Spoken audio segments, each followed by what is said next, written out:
Madame Kenza Ben Omar. C'est une oratrice Elle a accepté. Elle a accepté de participer avec nous à l'ADN. Elle était déjà invitée chez nous au G11. Soyez la bienvenue. C'est une oratrice qui est phare. Et on lui a demandé de nous traiter Flash Info Diabète. Donc, ce qui est une nouveauté, ça va être en 4 flashs, vraiment les dernières nouveautés.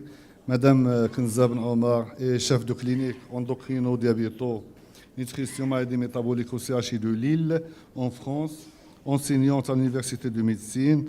Ils sont trop tardés, je vous passe la parole. Merci beaucoup. Merci beaucoup, Dr Srat, pour la présentation. Merci pour l'invitation. C'est toujours un honneur pour moi de parler dans mon pays natal. Et donc, sans trop tarder, on m'a demandé de faire Flash Info Diabète. J'ai essayé de parler vraiment des nouveautés qui m'ont intéressée à l'ADA, à San Diego et à l'EASD à Lisbonne. J'espère que je vais répondre à vos questionnements. Alors, tout d'abord, quelque chose qui revient à la mode, c'est l'inflammation et diabète de type 2. Donc, on sait que pendant l'obésité, il y a un état inflammatoire chronique et subclinique, et plusieurs revues internationales de grande puissance ont parlé de comment vraiment pouvoir contrer cette inflammation dans le traitement du diabète de type 2 et dans la physiopathologie. Donc se poser la question de est-ce qu'il y a des marqueurs prédictifs du diabète de type 2 au niveau systémique, et est-ce que ces marqueurs inflammatoires pouvaient prédire la présence du diabète? La réponse est oui, et on sait que le dosage par exemple de CRP, comme vous voyez ici, permet de prédire, en tout cas il y a un risque relatif plus important chez les patients qui ont une CRP plus augmentée, et aussi l'interleukine 6 qui est un marqueur inflammatoire. Et donc la question qui se pose, est-ce qu'au niveau thérapeutique, on pouvait faire quelque chose? Alors on sait que là, pendant l'obésité, il y a une hyperplasie des macrophages avec un afflux des cytokines pro-inflammatoires, et cela est responsable d'une insulinorésistance. Par ailleurs, on sait que cette insulinorésistance est présente dans plusieurs organes, notamment au niveau du foie, puisqu'il y a une stéatose hépatique liée à cette inflammation, et au niveau du pancréas. Cet afflux de macrophages est responsable d'une fibrose, de dépôts amyloïdes, d'une activation macrophagique, d'un stress du réticulum endoplasmique au niveau de la cellule bêta sécrétrice d'insuline. Et donc cela peut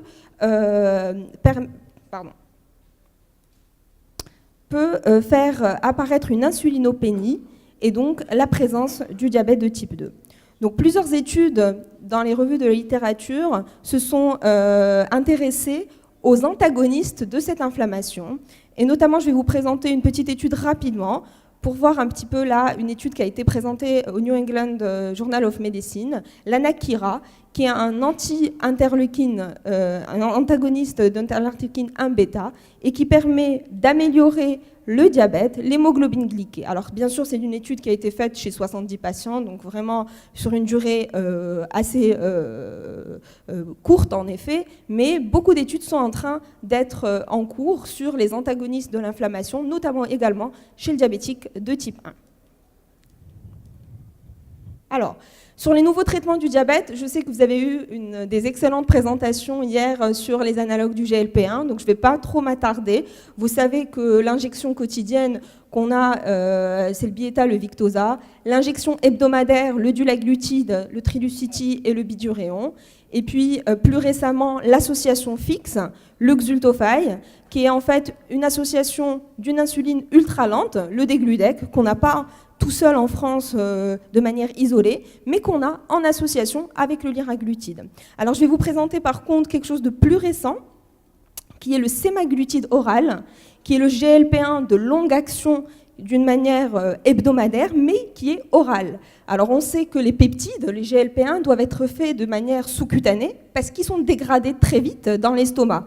Alors ici, Novo Nordisk a présenté une étude à l'EASD qui montre que l'absorption de cet analogue du GLP-1, alors qui a 94% d'une homologie humaine, mais qui est associé à un snack, qui permet en fait son absorption dans l'estomac. Et en fait, il y a juste des instructions pour l'instant qui ont été données pour poursuivre l'étude de phase 3. C'est que ça doit être pris de manière à jeun. Le patient, dès qu'il se réveille, il prend son sémaglutide et après il doit attendre 30 minutes avant de prendre le premier repas ou toute autre médication. Alors, le GLP-1 est efficace de par son équilibre du diabète et on ne peut pas parler des actualités sans parler de l'actualité cardiovasculaire des analogues du GLP-1, notamment les 2 études qui ont été publiées dans le New England, l'étude LEADER, qui montre qu'il y a une amélioration de 13% d'événements cardiovasculaires, et l'étude SUSTAIN qui est sur le sémaglutide, donc la forme hebdomadaire, et qui permet également l'amélioration de moins de 26% d'événements cardiovasculaires. Alors, très rapidement, l'étude LEADER, c'est une étude qui a été faite chez les patients diabétiques de type 2 avec une hémoglobine glyquée supérieure à 7%, avec du liraglutide 1,8 par jour. Et c'est des patients soit supérieurs à 50 ans avec une maladie cardiovasculaire déclarée, soit plus de 60 ans avec au moins un facteur de risque. Le critère de jugement principal, c'était le décès cardiovasculaire, l'infarctus ou l'AVC non fatal. Et vous voyez en rouge que le liraglutide permet une amélioration de ce critère de jugement principal. En fait, il y a moins 13% de décès par infarctus décès cardiovasculaire, infarctus ou AVC, moins 15% décès toute cause, moins 22% de décès cardiovasculaires et moins 14% d'événements d'infarctus. Ces patients ont été évalués à 36 mois dans le groupe liraglutide avec bien sûr une perte de poids, une efficacité sur l'hémoglobine glyquée et une diminution de la tension artérielle. Alors, je voudrais aussi parler d'un nouveau traitement du diabète. On a beaucoup parlé de chirurgie bariatrique pour le traitement de l'obésité, mais est-ce que cette chirurgie bariatrique peut être appelée une chirurgie métabolique? Et donc les questions qui se posent, c'est est-ce qu'on l'utilise pour traiter le diabète ou le poids? Par quelle technique? Pour quels résultats? Et par quel mécanisme on peut guérir ce diabète? Alors, les revues de la littérature montrent bien l'efficacité de la chirurgie métabolique et bariatrique sur le poids, puisqu'il y a une perte de 26 kg au niveau du bras chirurgical par rapport au bras médical. Ensuite, au niveau de l'hémoglobine, de la rémission du diabète, il y a une autre ration de 22. Il y a 22 fois plus de patients à qui on guérit le diabète. D'ailleurs, il y a toujours une petite guerre entre les médecins et les chirurgiens qui disent que vous soignez le diabète, nous, on le guérit. Alors du coup, effectivement, on se pose beaucoup de questions sur cette rémission du diabète après la chirurgie bariatrique. Ensuite, au niveau de l'hémoglobine glyquée, il y a une amélioration qui est manifeste de l'hémoglobine glyquée, moins de 1,5% dans le bras chirurgical versus médical. Et en effet, la question se pose pour les patients qui sont diabétiques avec un BMI inférieur à 35, qui ne sont pas dans les recommandations actuelles de l'HAS et pour lesquels, normalement, la chirurgie bariatrique n'est pas proposée. Et donc, chez ces patients-là, oui, il y a une rémission du diabète, d'autant plus que si le diabète est moins ancien, si le diabète est moins de 8 ans, par exemple, il y a 66% de rémission de ce diabète, alors que si le diabète est plus de 8 ans, et dure plus de 8 ans, il y a 53%. Et vous voyez sur la diapo de droite qu'il y a, en fonction du BMI, une rémission du diabète. Et vous voyez que les patients qui ont un BMI qui est entre 30 et 35 ont une chance d'avoir un diabète qui soit guéri supérieur aux patients qui ont un BMI inférieur à 25. Et donc, dans cette étude-là, il y a à peu près 3/4 des patients qui guérissent leur diabète avec une glycémie inférieure à 1,10 g, une hémoglobine glyquée inférieure à 6%. Donc la question qui se pose, c'est comment on arrive à guérir ce diabète après cette chirurgie métabolique. Il y a eu donc beaucoup de présentations sur les derniers congrès, notamment à l'IDF et puis à l'EASD. Et donc, bien sûr, on peut dire qu'en perdant du poids, on améliore le diabète. Donc il y a eu une partie sur la restriction calorique, mais aussi sur la modification des hormones entérodigestives, GLP-1, GIP et ghrelin, et également sur le microbiote. On va faire vraiment ça très rapidement. Alors la restriction calorique, on sait que quand on perd du poids, comme je vous l'ai montré tout à l'heure, on diminue le tour de taille et on diminue les processus inflammatoires qui sont responsables de l'insulinorésistance. Et donc, on améliore effectivement cet état inflammatoire à bas bruit et l'insulinorésistance. Cette insulinorésistance baisse, comme vous le voyez en haut, avec une diminution de l'index OMAR, c'est l'index qui permet de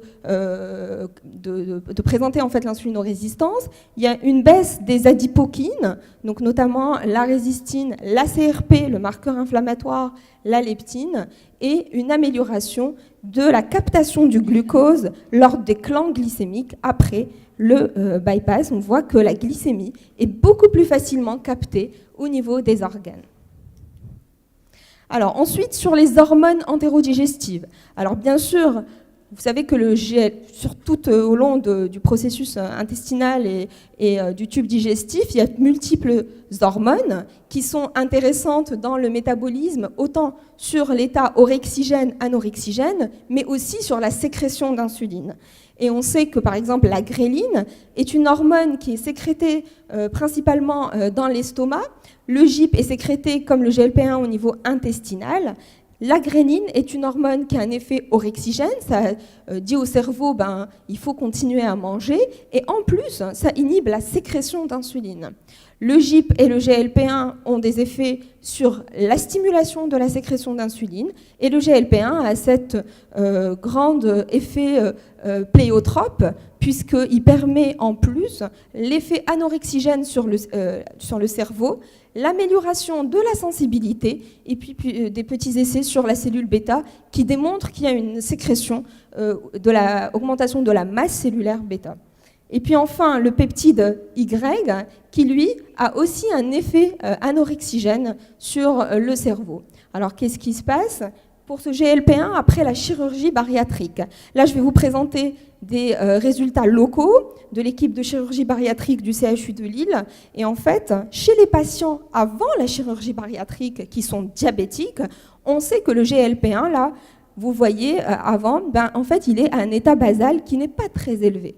Mais par contre, très rapidement après le bypass, vous le voyez en rouge, il y a une augmentation de la sécrétion du GLP-1 avec une augmentation de la sécrétion d'insuline, donc très rapidement, dès qu'on a 10% de la perte de poids, ce qui montre que c'est un effet qui est complètement indépendant de la perte pondérale. Cet effet est augmenté également à 1 an et à 5 ans. Donc, il y a certes une augmentation de la sécrétion du GLP-1 qui pourrait être un des effets de l'amélioration du diabète et la guérison du diabète. Enfin, le microbiote. Alors, ça, c'est vraiment à la mode ces dernières années. Vous savez que la flore intestinale, en fonction du BMI, elle change complètement, que cette flore diffère en fonction des patients obèses ou non obèses. Et en fait, cette flore est dépendante de plusieurs éléments, qui a donc chez le patient diabétique de type 2 une augmentation de la perméabilité intestinale, une modification de la flore, une altération des protéines de jonction, une baisse, une suractivation des récepteurs CB1R, et cela est responsable d'une inflammation de bas grade et de désordre métabolique. Alors qu'est-ce qui se passe après la chirurgie bariatrique? On sait que le microbiote intestinal s'adapte et une augmentation des entérobactéries qui peuvent être responsables de cette perte pondérale. Alors enfin, si on peut résumer, après un bypass, alors on enlève une partie de l'estomac, donc certes on a une méthode qui est restrictive puisqu'on diminue les apports, cette restriction calorique est responsable d'une perte pondérale, mais on chinte complètement cette partie duodénale, on va directement à l'intestin, et donc on augmente la sécrétion du GLP-1 et du peptide Y qui ont des effets qui sont orexigènes sur le cerveau, mais aussi des effets sur le pancréas en stimulant la sécrétion de l'insuline, en augmentant la sensibilité à l'insuline, et enfin, au niveau du microbiote, des modifications qui sont intéressantes et qui peuvent être responsables, en tout cas qui peuvent au moins participer de manière assez intéressante à la perte pondérale et à la guérison du diabète. Enfin, quel diabétique doit-on opérer? Ça, c'est les indications du Lancet selon le poids. On sait que quand on est supérieur à 40, la question ne se pose pas. Quand on est à un IMC entre 35 et 40 et que le patient est diabétique, la réponse est oui, il y a une indication à la chirurgie. Par contre, 30 et 35, la question peut se poser, en tout cas il y a des équipes qui le proposent, et effectivement il faut mettre peut-être la balance bénéfice-risque et chaque patient discuter un peu au cas par cas. Enfin, est-ce qu'il y a des facteurs prédictifs de la rémission du diabète? Oui, la durée du diabète antérieur, plus le diabète est ancien, moins la réponse sera intéressante. La réserve endogène d'insuline, c'est sûr que quelqu'un qui n'a plus de sécrétion d'insuline avec une diminution du peptide C ne répondra peut-être pas de manière aussi intéressante à la chirurgie bariatrique. Enfin, le BMI également. On sait qu'il y a des BMI, plus le BMI est supérieur, plus est important, mieux est la réponse à la chirurgie bariatrique. Et puis le pourcentage de perte pondérale, on sait que plus la perte est importante. Là, par exemple, ici, vous voyez qu'il y a 33% des patients qui ont une rémission définitive du diabète. Et enfin, je vais parler d'un autre sujet complètement différent, qui est l'association entre obésité, diabète et cancer. Et ça a été discuté à l'EASD, et j'ai trouvé que c'était assez intéressant, des choses qu'on ne connaît pas forcément et dont on ne fait pas le lien directement dans notre pratique courante. Est-ce que l'obésité est associée à un surrisque de cancer? Là, ici, vous voyez que c'est une étude de 2008 dans le Lancet, chez des patients d'âge, donc de sexe masculin, et on voit ici tous les cancers qui sont associés à l'obésité. Vous voyez ici l'adénocarcinome de l'œsophage, la thyroïde, le côlon, le rein, le foie. De la même manière, ici, chez les patients de sexe féminin, le premier de chef de file, c'est l'endomètre. On sait que les patientes obèses ont un surrisque. Là, vous voyez, le risque relatif est de 1,6. Puis l'œsophage, le rein également. Et en fait, si on doit les calculer, il y a à peu près 13 types de cancers associés à l'obésité. Et on peut même dire que le BMI, que l'index de masse corporelle, est le 3e facteur de risque associé au cancer en Europe. Alors, est-ce que le diabète, à lui seul, est associé à l'augmentation du risque de cancer? La réponse est oui, et même après, à d'ajustement sur le poids. On a des cancers qui sont avec un risque relatif supérieur à 2, le foie, le pancréas, l'endomètre, des cancers avec un risque relatif un peu plus faible, entre 1,2 et 1,5, l'adénocarcinome colorectal, le sein et la vessie. Et puis cette association, c'est ça que je trouve intéressant, persiste même après l'ajustement sur le BMI, c'est-à-dire que c'est quelque chose qui est complètement indépendante de l'obésité. Enfin, on peut se poser la question, est-ce qu'après les avoir opérés, ces patients, est-ce qu'on améliore le surrisque de cancer? Et là, c'est une étude qui est assez récente, de 2017, et donc on voit en haut, à droite, la survie des patients qui ont été opérés par chirurgie bariatrique et qui ont une survie, une survie par des courbes de Kaplan-Meier plus augmentée en fait, que les patients qui n'ont pas perdu du poids et qui n'ont pas été opérés.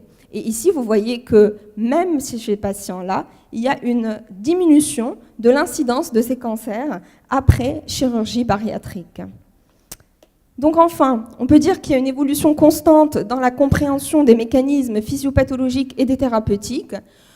Le GLP-1 est une thérapeutique incontournable dans la prise en charge des diabétiques de type 2 obèses en 2017. Cela d'abord par son amélioration de la glycémie, mais aussi par l'amélioration du risque cardiovasculaire.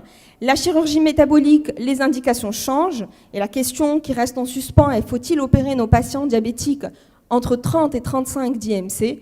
Enfin, le BMI et le diabète de type 2 sont associés à un surrisque réel de cancer. Et donc cela me paraît de manière surprenante. Il faut que les recommandations internationales des sociétés savantes et des organisations mondiales parlent du contrôle pondéral dans les facteurs de risque et de protection contre ces cancers. Et que nous, diabétologues et médecins, devons également parler du risque carcinologique dans les effets liés à l'équilibre glycémique et à la perte pondérale. Je vous remercie pour votre attention.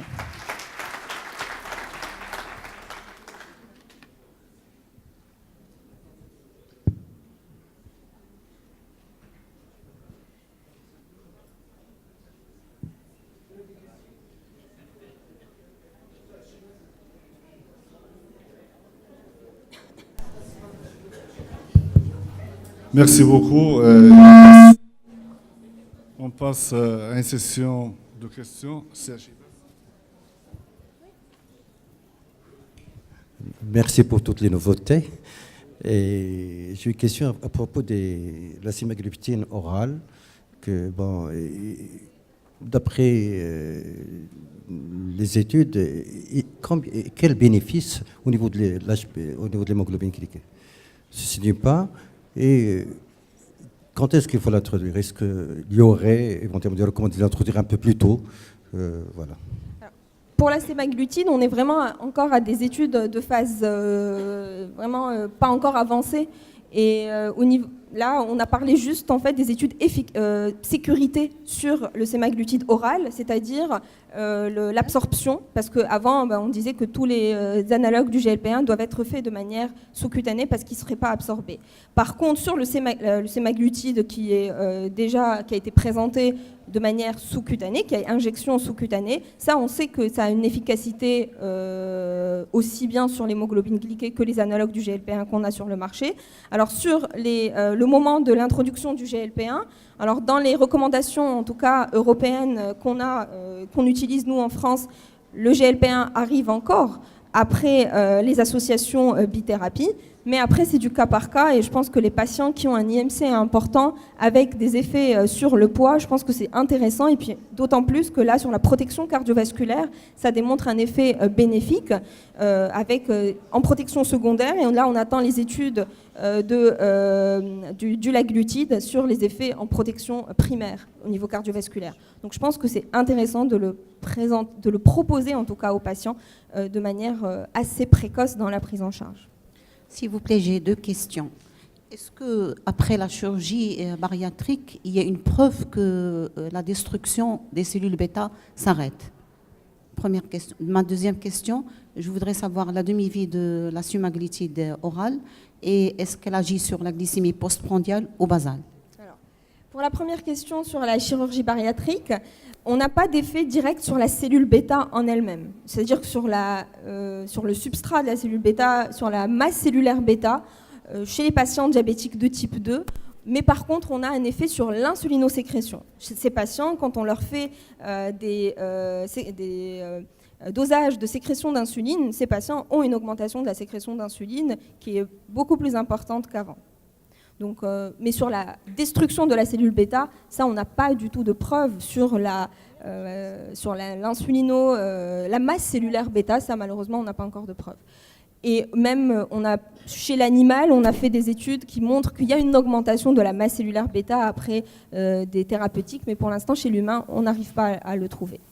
Après, votre deuxième question sur le sémaglutide, c'est une durée de vie de 24 heures, c'est une demi de vie de 24 heures, donc du coup, c'est une injection par semaine. Et vous avez posé une autre question? Ah oui, alors, le sémaglutide oral. On n'a pas encore de résultats sur le sémaglutide oral sur l'étude vraiment chez les patients avec des études de phase 3. L'étude que j'ai présentée, c'est vraiment le début du sémaglutide oral, c'est-à-dire sur est-ce qu'il est absorbé, parce qu'il fallait déjà répondre à la question, est-ce qu'il est absorbé au niveau de l'estomac ou pas? S'il vous plaît, madame. Monsieur Scrat, s'il vous plaît. Oui. Merci pour les flashs qui sont intéressants. Ma question, est-ce que la chirurgie bariatrique peut corriger la stéatose hépatique? En même temps, elle aura un point d'impact sur la leptine. Comme ça, elle corrige l'infertilité chez les OPK. Merci. Alors, sur la stéatose hépatique, oui. On a une étude lilloise d'ailleurs qui a été faite dans le service de chirurgie bariatrique qui montre des résultats très intéressants sur la stéatose hépatique. Il y a, du fait de la perte pondérale, nous chez les patients, on fait une biopsie hépatique à 1 an, à 5 ans, et même sur le plan microscopique, on a une amélioration de la stéatose hépatique, de la fibrose chez les patients qui ont eu une chirurgie bariatrique. Donc sur le foie, c'est manifeste. La réponse est oui, il y a des effets. Alors sur les SOPK, il y a beaucoup d'études sur les SOPK. On sait que les SOPK, quand on perd du poids, on améliore le SOPK. Donc effectivement, par la perte pondérale, oui. Alors est-ce qu'il y a un effet direct? Je ne crois pas, mais je ne connais pas très bien. Mais en tout cas, par le biais de la perte pondérale, oui. Est-ce qu'on peut vous demander si le laboratoire Novo a une explication sur le sémaglutide, pourquoi il est absorbé au niveau de la muqueuse gastrique. Non. Malheureusement, j'ai pas de conflit Parce d'intérêt que avec aucun eux. peptide ne passe la muqueuse Alors, gastrique. ils disent que c'est par l'association au SNAC. En quoi hein Le SNAC, là.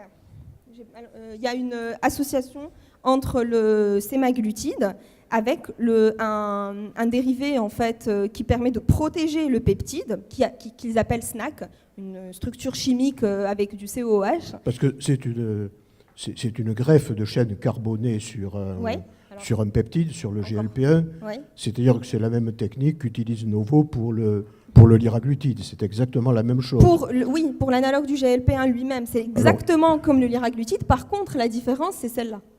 Alors, la différence, c'est quoi? Je vais vous la montrer.